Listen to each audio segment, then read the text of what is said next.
आणि अशा तुम्ही होते, तुम्ही पण आले, आणि म्हणून हे घरात बसून काम करून राज्य चालवता येत नाही, हे तर पवार साहेबांनी सांगितलंय, त्यांच्या पुस्तकात लिहिलंय.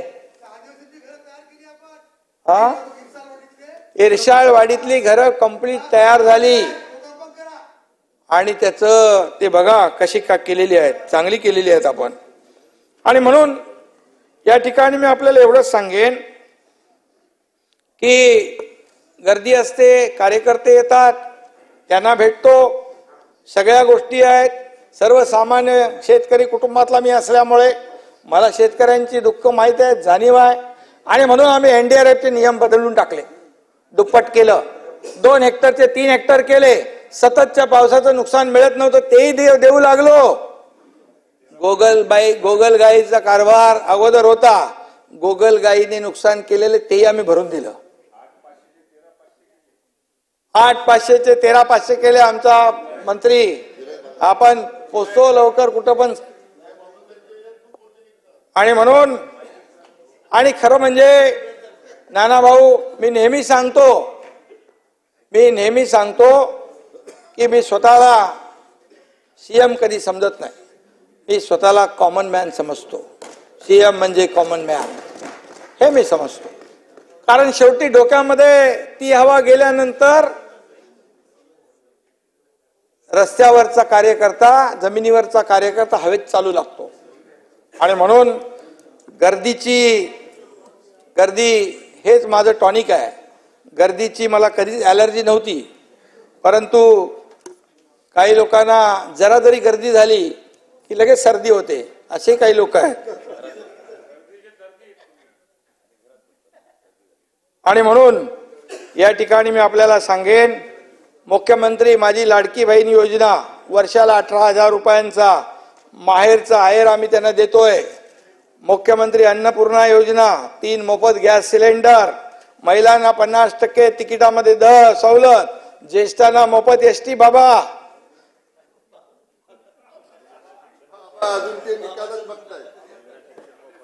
मुलींना मोफत शिक्षण. मगाशी काय म्हणाले विजयराव, मुलींच्या मोफत शिक्षणाबद्दल पण काहीतरी बोलले.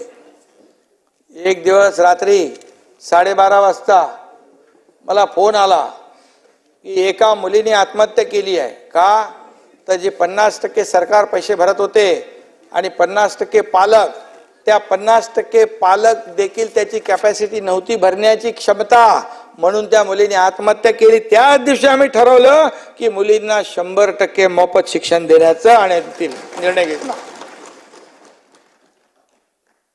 मोफत विजेचं मी मगाशी सांगितलेलं आहे.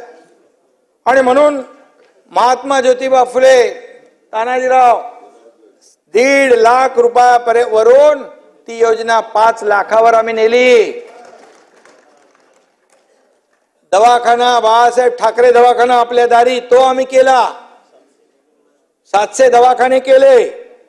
म्हणजे एका आणि तीर्थ दर्शन योजनाही आणलेली आहे ज्येष्ठ नागरिकांसाठी. त्याचाही लाभ आपले ज्येष्ठ नागरिक घेतील.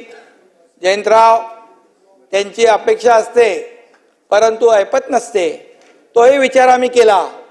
आणि विधानसभा निवडणुकीनंतर विरोधी पक्षातल्या काही लोकांनी त्याचा फायदा होऊ शकतो.